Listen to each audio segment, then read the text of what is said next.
Voilà, on peut comprendre, c'est quoi le but de votre déplacement? Et en quoi il était bien sûr consisté? En fait, je voudrais d'abord commencer par dire merci pour cette question et cet entretien que vous m'accordez sur vos chaînes. La population ne doit pas s'inquiéter pour quelqu'un qui est parti, il est rentré. C'est-à-dire, si je devais partir pour des raisons de malade, je suis malade ou quoi, et que là je ne rentre pas, je suis décédé, à ce niveau-là, la population serait dans la souffrance, serait en train de s'inquiéter maintenant. Mais comme je suis parti, je suis rentré, il y a lieu de préciser à la population pourquoi je suis parti et comment je suis rentré. Je suis parti à Lubumbashi, c'était sur invitation personnelle de l'ingénieur Yves Lubouli. L'ingénieur Yves Lubouli est cofondateur du parti Ensemble pour la République du président Moïse Katumbi Chapwe. Et que moi, si je suis entré sur la scène politique, je me souviens bien, c'était avec l'initiative ou l'impulsion de l'ingénieur Yves Lubouli. C'est lui qui m'avait pris et qui m'a poussé à commencer à travailler. Et j'ai commencé à travailler avec lui au PND, où il était vice-président national de ces partis-là. Il nous avait confié des tâches, et lesquelles tâches nous les avons assumées avec abnégation, avec succès dans la province. Et cela nous a fait même un bon score, même pendant les élections. Et c'est ainsi qu'il m'a appelé à Lubumbashi. Pourquoi m'a-t-il appelé à Lubumbashi? Il m'a appelé à Lubumbashi, mais c'est lui qui devait se déplacer pour Kalemi.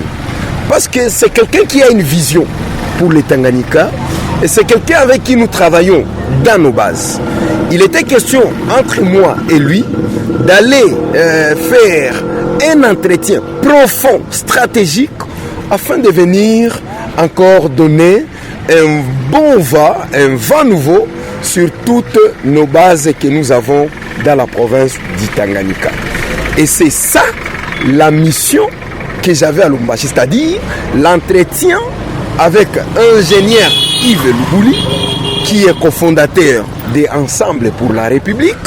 Et cet entretien ne consistait pas en autre chose, sauf comment préparer, comment fidéliser, comment encadrer toutes les bases que nous avons dans la province du Tanganyika. C'est qu'on peut comprendre que vous êtes maintenant membre de l'ensemble de Moïse. Oui, je l'ai confirmé parce que c'est un parti dans lequel j'étais, c'est-à-dire j'étais dans un parti souche des partis qui constituent Ensemble pour la République. Bien sûr, les gens peuvent parler d'une petite migration qu'ils ont constatée pendant la période électorale. Parce qu'on vous a vu dans PR, et après un temps vous avez fait un truc que nous appelons mouvement. Le Parlement debout sans tabou. Et après un temps, aujourd'hui, on vous voit dans l'ensemble de Moïse Katumbi. C'est quoi? Ok, j'étais en train d'expliquer il y a longtemps la population. J'ai donné un exemple lié au couvre-feu. J'ai dit, il y a couvre-feu. À 21h, personne ne doit bouger. Mais cependant, il y a des exceptions faites pour une catégorie de gens qui doivent se déplacer pendant ces temps-là, notamment des malades, des médecins, des journalistes. Ils peuvent, moyennant des tenues ou moyennant les éléments qui les identifient comme tels. Cela peut vous arriver, vous êtes dans une chaîne en train de présenter une émission avec un journaliste et que vous voulez rentrer à la maison. Vous vous retrouvez en face des couvre-feu. Vous prenez les gilets des journalistes. Vous mettez ces gilets-là. Mais tous les éléments qui vous voient en cours de route, ils vont lire, c'est la presse. Ils vont croire que celui-là, il est de la presse. Mais est-ce que réellement tu es de la presse? Non. Mais tu as pris ces gilets, n'est-ce pas, seulement pour traverser pendant cette période-là et ne pas te faire inquiéter. Cela peut exister aussi en politique. Nous avons connu des turbulences ici.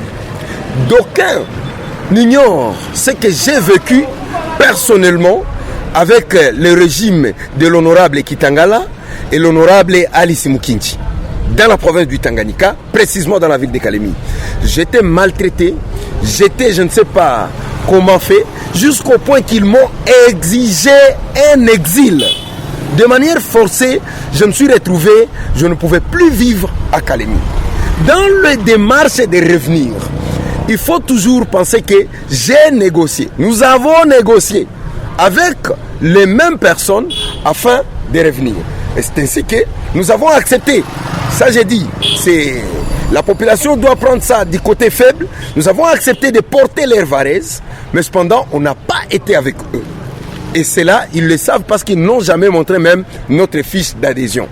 Et que, pour moi, c'était question que je sois protégé. Quand j'étais protégé... Donc on comprend que vous êtes allé chez PRP, c'est parce que...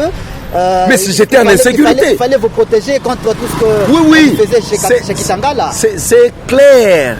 C'est clair et c'est connu par un grand nombre de gens. Ils connaissent que celui-là était entre le marteau et l'enclume. Il devait même mourir. Il devait être tué. Mais cependant, je me suis sauvé parce que j'ai accepté cette main-là d'aider seulement pendant la campagne électorale. Après la campagne électorale... Mais pourquoi vous ne faites pas prononcer Écoutez, on ne doit pas être pressé avec les microphones. Tu sais, monsieur le journaliste, le micro tue. Il faut être élégant, courtois et savoir le moment pendant lequel il faut dire.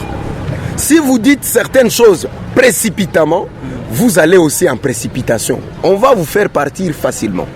Et ça, c'est une leçon que tous les politiciens doivent mettre en tête. Après ça, vous avez posé la question par rapport au Parlement de Bousantabou. Je dois dire aux gens qu'avant même que nous ne puissions parler de tout ça, le Parlement de Bousantabou a existé. J'étais avec le PND étant président du Parlement de Bousantabou. C'est un mouvement citoyen, un groupe de pression qui n'a rien de politique. Ça, je dois le dire, mais qui n'interdit pas à quelqu'un d'être dans le domaine politique. Je donne un exemple. Si nous dénonçons qu'il y a un accident à Kalemi, qu'il y a un mort d'homme, en quoi est-ce que cette dénonciation est politique? Rien. C'est de l'activisme des droits de l'homme. Si nous disons que les gens vivent mal, en quoi est-ce qu'il y a de la politique dedans? Rien. La politique commence par la conquête du pouvoir. La politique commence par la recherche des postes. C'est ça ce qu'il faut mettre en tête.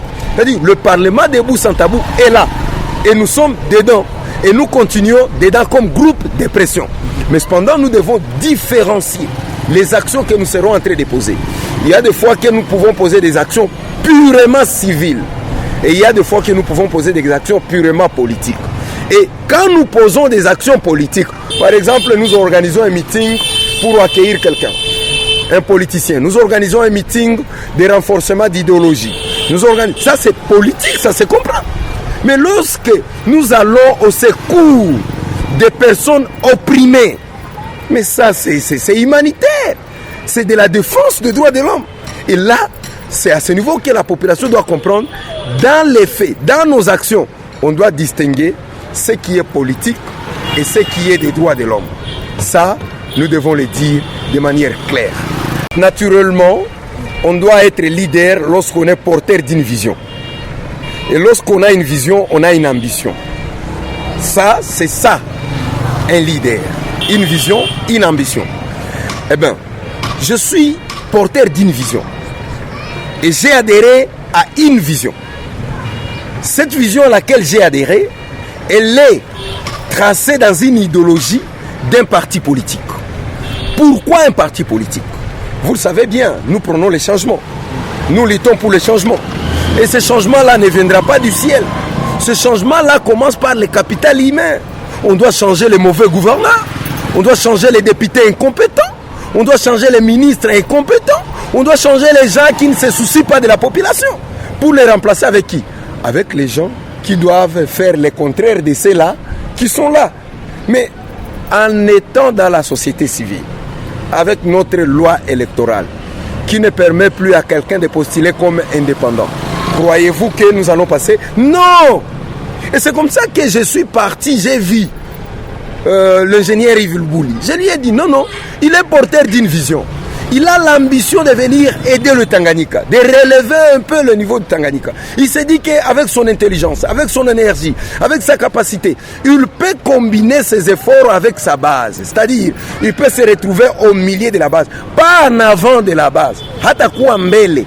C'est ça l'idée. Il est entre les gens, au milieu des gens, et il s'est dit, allons-y ensemble pour aller aider chez nous, pour aller relever chez nous. C'est ça l'idée. Mais on ne doit pas le faire étant dans la société civile, parce que la société civile ne va pas postuler à la CENI. Ça ne va pas passer. Et c'est comme ça que les élections restent la voie par laquelle on passe pour accéder au pouvoir, dans un système qui est le nôtre. Alors pour terminer, bien sûr, dans l'ensemble de Moïse Katumbi, qui êtes-vous au Tanganyika? Vous êtes un fédéral ou un simple membre? En fait, je suis précis. On n'a même pas encore nommé les coordonnateurs provinciaux. Mais je ne les serai même pas. Ça, on doit le dire. Et cela ne nous préoccupe même pas. Okay. Nous sommes dans la maison. Et dans la maison, il y a papa, il y a maman, il y a tout le monde. Okay. Dans la province du Tanganyika, bientôt là, il y aura notre coordonnateur. Il y aura 2 vice-coordonnateurs qui seront avec lui. Okay. Il y aura tout un comité. Mais moi, je ne rêve même pas être dans ce comité. Ce qui me préoccupe, moi, personnellement, c'est de travailler, d'amener les gens à adhérer au parti, d'amener les gens à adhérer dans la vision du président Moïse Katumbi, d'amener les gens à comprendre que le changement doit passer par le parti politique Ensemble pour la République. Dès que les gens adhèrent, nous sommes victorieux à ce niveau-là. Ça, c'est la première des choses. La deuxième des choses, c'est d'arriver à préparer une base confiante et fidèle à la vision des Ensemble pour la République et aux candidats que nous allons présenter. Parce que la population doit voter des hommes valables pour la représenter. Des gens capables d'aller dire ce que la population veut, ce que la population vit. Les députés ne sont pas ça là seulement pour aller parler de... Non, non, ils sont là pour faire aussi les édits. Ils sont là pour légiférer. Et les gens capables de légiférer, quand ils prennent des lois, des décisions capables, qui sont susceptibles de changer la vie de la population, là c'est bon. Et c'est ça, nous préparons là-bas. Et j'ai été clair, je l'ai dit de manière claire. Nous travaillons avec l'ingénieur Yves Lubouli. Merci. C'est lui avec qui nous travaillons. Merci beaucoup.